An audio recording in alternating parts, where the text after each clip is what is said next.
You ask Tiger to solve. This deals with linear equations with one unknown. The final result is u equals 5. Let's solve it step by step. Group all constants on the right side of the equation.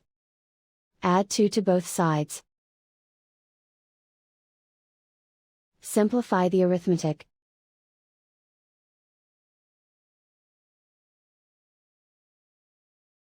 Isolate the u.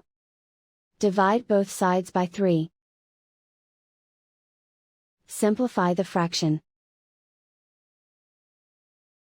Find the greatest common factor of the numerator and denominator.